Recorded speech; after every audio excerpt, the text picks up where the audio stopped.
Mm.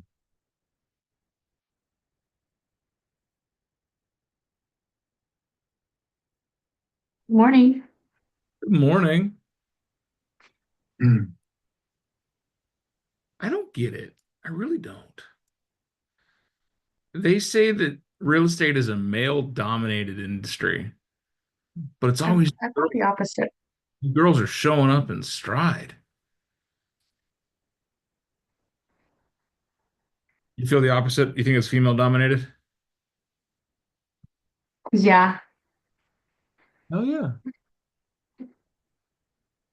What, Joanne? What's the look? Feel like the team leaders are always the men. Your team leader is a woman. I mean, the The she's rainmaker. well, the business owners, like there's Seth, there's Ray in our office. They're No. all Well, Shaylee's like the brains. That's true.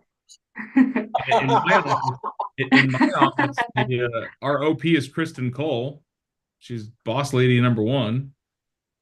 Yeah. So, I think it's a level playing field. oh yeah, it's decently level, decently even, decently awesome. I just making a joke because it's only just ever Jim that shows up, and it's seriously still just all girls. I love it. Just us girls hanging out. The girls, our version of our Galentines. I like that. Galentine's. Never heard that before. That's classy. Really? It's like Never. very, very, very popular. A lot of I the mean, girls are having Galentines I'm not this a time. gal. I probably won't. I probably wasn't invited to Galentine's because, We had a Galentine's this last weekend and our guy friends crashed it because they were like, we're hungry and you guys always have snacks and stuff at these things.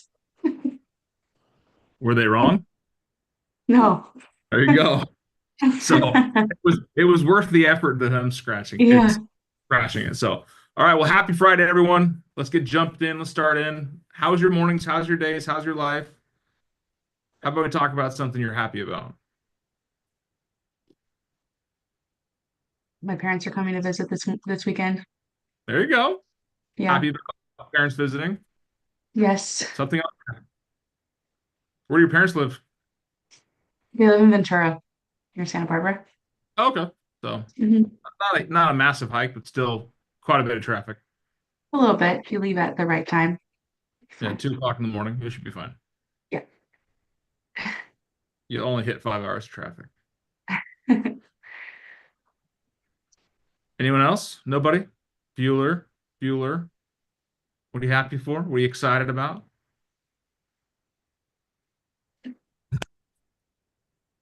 Nobody? Just Taking a day off or 2 days off for the first time in forever. I decided this weekend to just take this weekend off because I've been working every oh, single weekend for a really long time. So I'm giving myself permission to take the weekend off. I love it, Gracie. I love it. Good for you. Fresh horses win races, so you better get something out of this.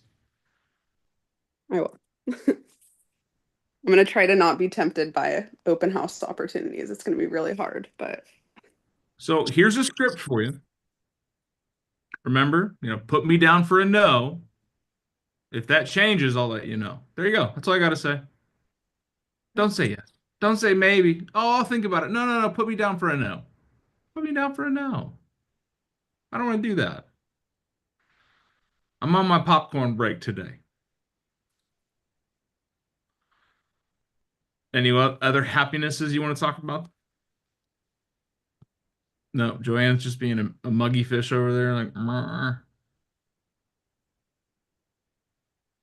Your letter went out in the mail yesterday. Oh, thank you. Anyone else take some time yesterday and actually do the questions exercise?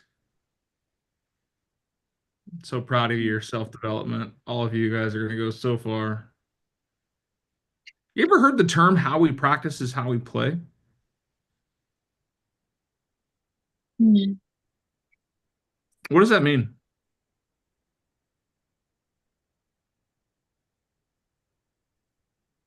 You don't practice, you show up to the game, If your legs are tired, you don't know the plays.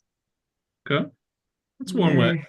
You're, yeah, You're not conditioned for it. you're Okay. not conditioned. You don't have endurance for God, it. I think in our business, endurance is a good thing because rejection endurance, is that a thing? Social endurance? Definitely something we need to think For about. sure. Okay. If you don't practice, are you going to know what you're doing? Okay. So to that point, Tabby, you don't practice, you don't know what you're doing. What else? How you practice is how you play. I heard somebody say it once, like, you don't you don't rise to the occasion, you fall to the level of preparedness. So that always stuck with me. I like that. You don't rise to the occasion, you fall to the level of your preparedness. Well, truth be told, are we fully prepared to do what we need to do to be successful? Yes. How you practice is how you play.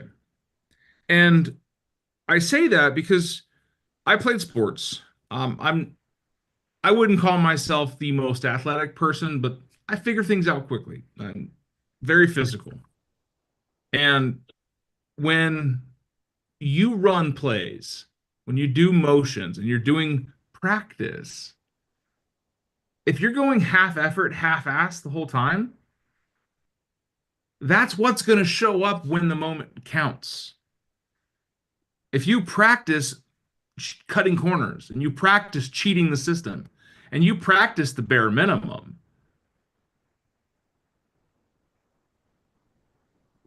who are you hurting? Self. Yourself. Now, you don't have to do any of the assignments I ask you, do you, Joanne? No, you really don't. What's the consequence if you don't? From me. Well, nothing. Yeah, nothing. There's no strong stick in it. I'm not going to rack your knuckles across the desk with a 3-foot ruler. I'm not. What are the consequences from your market center? Nothing. Nothing. Nothing. There's really no consequence, right? Dan told us to do something. I didn't do it. What's going to happen? He's going to say, "Oh, you guys should have done it. You suck." But herein lies the problem.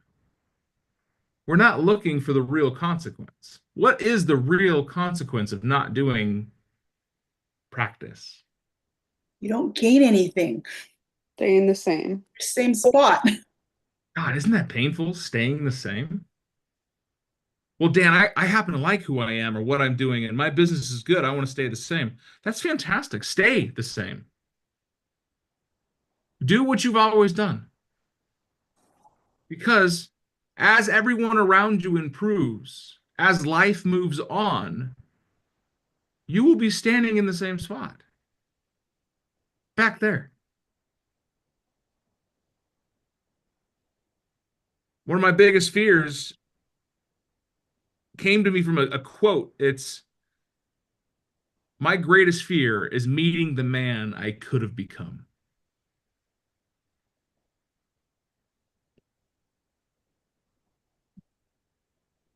There are so many things in my life I can look back on and regret, but I don't. I see them as learned opportunities. Ah, should have bought that property, should have done this, should have dumped that girl, should have asked this girl out. All these things that I didn't do, or I did do and it didn't go well. That's just practice for life. If someone told me, Dan, I want you to read this book. And this is just a book for book reference. I want you to read this book, and everything in your life that's broken will be fixed. Would you read that book? Yes. Yeah. In a heartbeat, wouldn't you? How vigorously would you read that book? I bet there's still people that wouldn't. Oh, there's people on this call that wouldn't because they're just like, I don't read books. Why am I reading books? But there's something in giving somebody the ability to fix their lives, and they won't do it. But the ones that matter, the ones that care, the ones that are going to do something with it, will study that book. They'll memorize that book. They'll have tabs and sticky notes and writing in the margins and writing on the back pages and highlights all through the book. Yeah. Why is that? It's important. And I wanna highlight those things. By the way, I picked up Who Not How, and I am making notes, and I have my I am made my impact filter, and I am doing those nerdy things. So It's not nerdy. It's not a nerdy thing, I just Joanne. started. This is your practice. This is how you. I want you guys to see practice as preparation, right? I played football for a long time, and we had 5 days of practice. 5 days, 2 hour, maybe 3 hour, sometimes 6 hour long practices for one game. We prepared 20 to 30 hours a week for one 3 hour game. We went through the same motions, the same play, the exact same play, dozens, if not hundreds of times.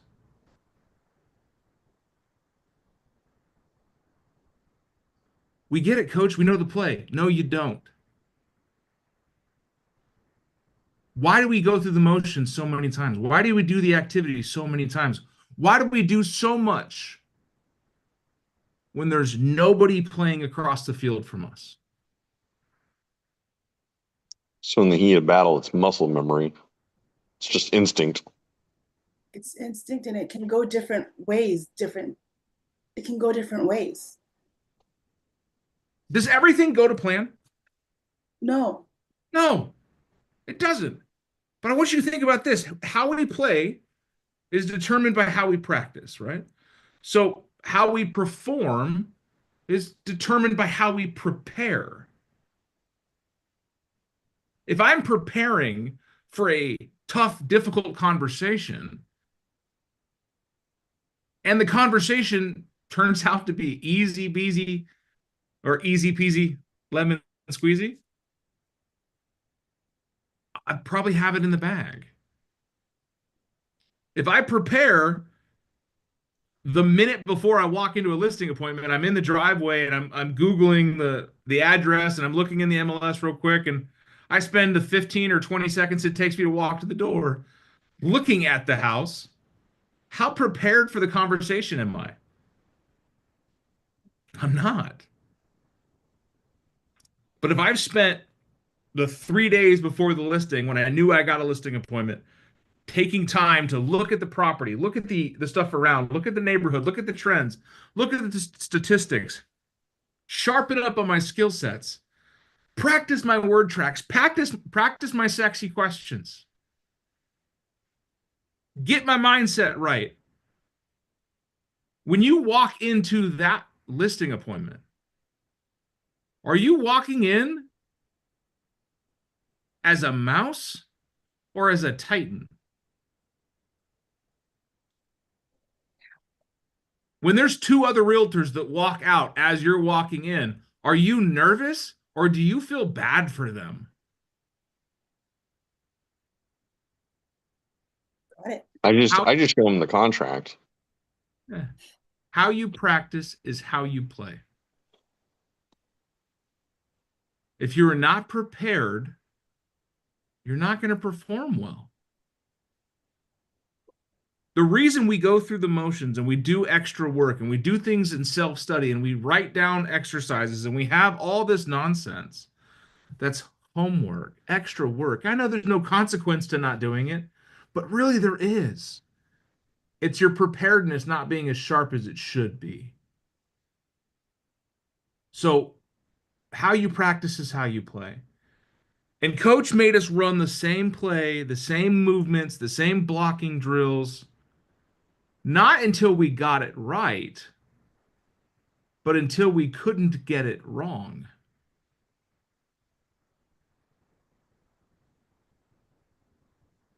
Yeah, I know. In practice, it's a controlled environment. You can do, say, and be whatever you want. You can create whatever it is that you want to see. The real world's going to throw conditions and elements that you hadn't thought about. But if you've practiced to the point where you can't give your movements up, you're sure-footed even in the soggiest of sands, you're still going to perform. If you've practiced how to take down a giant four-headed beast and you get to the listing appointment and it's a three-headed monster, you're like, oh, cool, one less head. Or if it's a five-headed monster, you're like, okay, a little bit more energy. I got this. So no, there's not a consequence when I ask you to do something you don't do it. There's not a consequence if your teacher or the class you're in says, take this exercise, read this book, check out this podcast. There's no consequence if you don't do it from that person. But there is directly a consequence to your development and growth. Because I've told you all about the book that Joanne has, Who Not How. I've told you all about probably 100 other books that you could read, digest, interact with. How many of you took it upon yourself to get?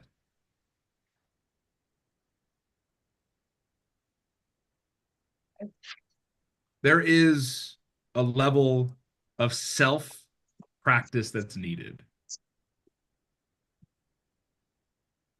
When I played football, we didn't just get off the field and say, okay, we're done with football until the next time we have to football. There was, you better get to bed on time. Coach knew if we went to a party or not. You better do your conditioning exercises, your stretches, eat right. Do your homework because if you don't pass your classes, you can't play on the grass.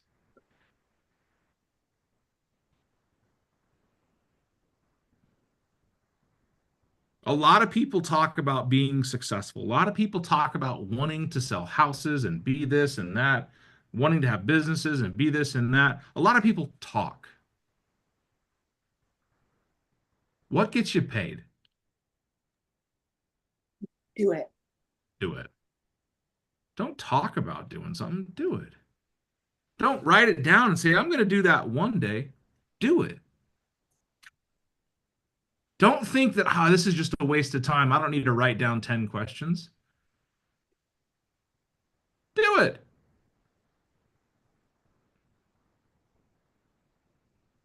How you practice is how you play. How you show up in class is how you're going to show up in the real world. Yeah, I know some of you are walking around and doing this, that, and the other thing in the morning because it's 8 a.m. We got a lot to do. And I know that this call tends to fall on a very busy time of the day, and that's perfectly okay. I'm not asking you to be shoulder to shoulder with me. I'm asking you to listen. I'm asking you to take heed of when I say, hey, take this exercise serious. Take a moment to do that. Take a moment to do this. Come from curiosity. Come from a place where you're looking through the book like Joanne was talking about and highlighting things and writing down things and circling things and investigating things because you're curious of just what thing in that book is going to fix all of my problems. Just what thing in this morning call, this Rise and Thrive with Big Dan, what one thing is going to fix all of my issues?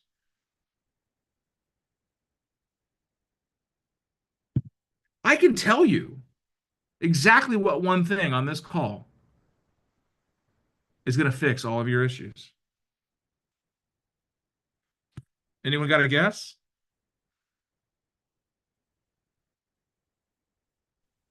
It's a lottery. All of you. I heard Anthony say all of you. So Action. action. Action. Now, whose action, Mikey? Action. Your action. Our individual action. Our individual action, my action, your action, right? Can I do a listing appointment for you? Absolutely.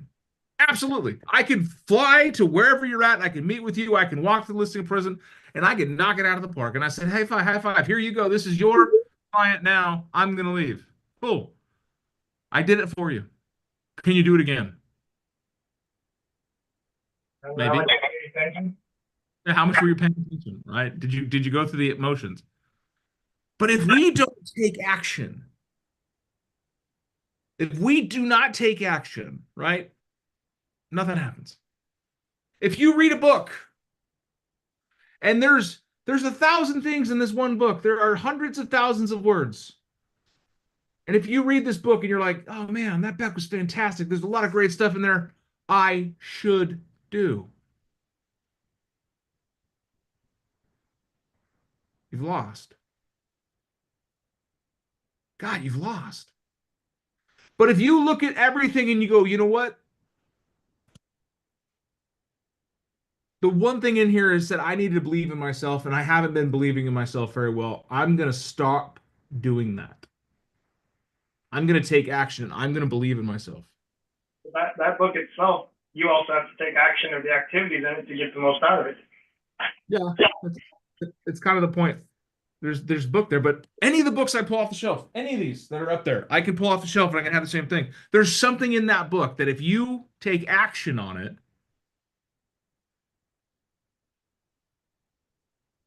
something magical will happen in your life. I guess that's what I mean, is like, you can't just read that book and just walk away from it. It actually has activities you gotta do in order for that book to be relevant in your world.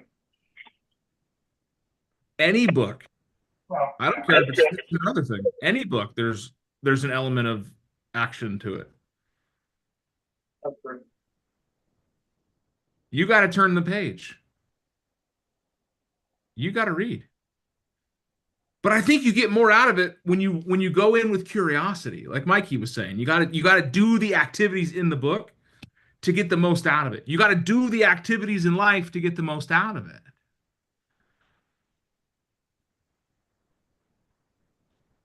There are people out there that are absolutely fine sitting on the couch and watching life happen from an LED screen.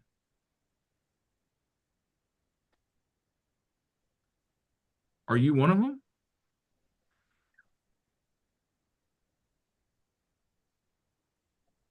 I love watching snowboard videos. I do. It's fun for me because it brings up a part of my life that I can't visit anymore. It reminds me of times that I myself have jumped off of mountain cliffs and flown down crazy opportunities. And I'm sure one day, if I push myself to it, I could do it again. But at nearly 40 years old, it doesn't make any sense for me to do the things that I was doing when I was in my 20s. But it gets me to a place where I'm like, okay, I once took one of the biggest fears I've ever had. I strapped a fiberglass board to my feet. I hung out with a 6'6" giant that loved to drink Fireball, and I let him talk me into jumping off the back of Arapahoe Mountain. And to this day, it's still one of the most exhilarating things I've ever done.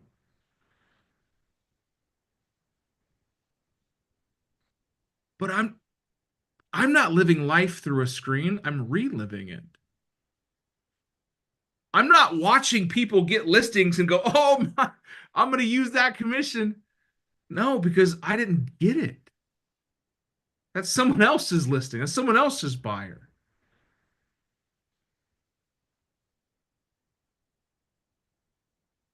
So don't just run through life in the books, on the calls, in the classes for infotainment, watching life happen for others. Take a moment to find out what is this one thing that I need to do that's going to change my life. Take action. I'll tell you about that time. I'm standing on the backside of Arapahoe Mountain. There's a mountain in just outside of Silverthorne, Colorado. We're at it's our A basin. We're at probably 13,000 feet in elevation on the backside of the mountain, overlooking a ledge that hits into one of the great valleys that you can board. And I'm at the top of this ledge. It's probably a 7-8 foot drop in. I'm talking a sheer drop in. It's just you get off the lift, you hop yourself to the top of the area, and you look over this cliff. 7 foot, 8 foot cliff. And to someone who's afraid of falling, like I don't have a fear of heights, but I have a fear of falling. 7 foot sheer down on a mountainside looks like a mile. Well, it was 7 foot what Kyle told me. Well, Kyle gets up there. He's my buddy, and we're standing at the top of this ridge. And I've got my snowboarding goggles on, my big fish bowls, my helmet, my face gainer. It looks like a cat. And I'm up there, and I think I look the bee's knees, and I'm on my board, and I'm ready to go, and I'm just hyping myself up. But there's part of me that won't do it. A big part of me that just got his boots in the ground and says, no, this is stupid. You're gonna die. And 5 of us are standing up on this ledge and nobody's ready to take this jump. This 17-foot jump. The wind is blowing. It's just rocketing snow and ice straight up. Think of a wind shear, right? And all of a sudden comes this old man on some skis, dressed like he came out the 70s. He pops both his poles into the snow, chicks away the ice, looks over at me and says, bud, all you got to do is jump, and launches himself off of this ledge, off of this 40-foot cliff.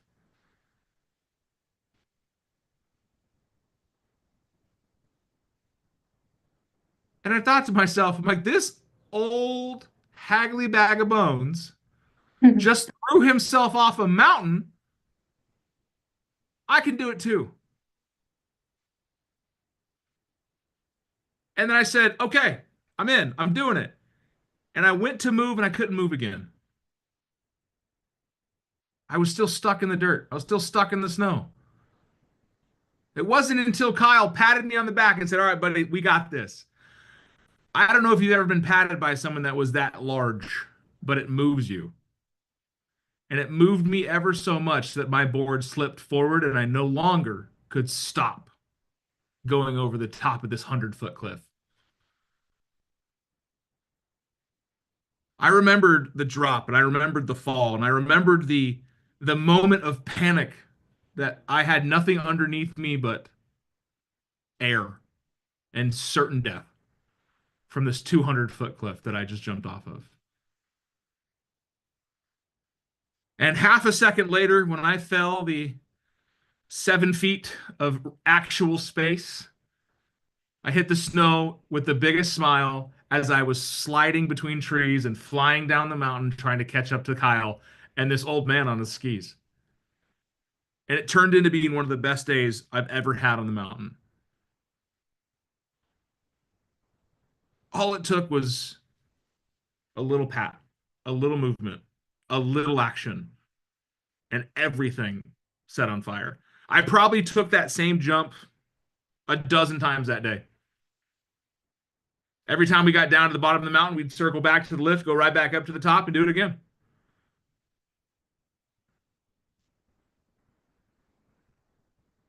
But I lived it in the moment.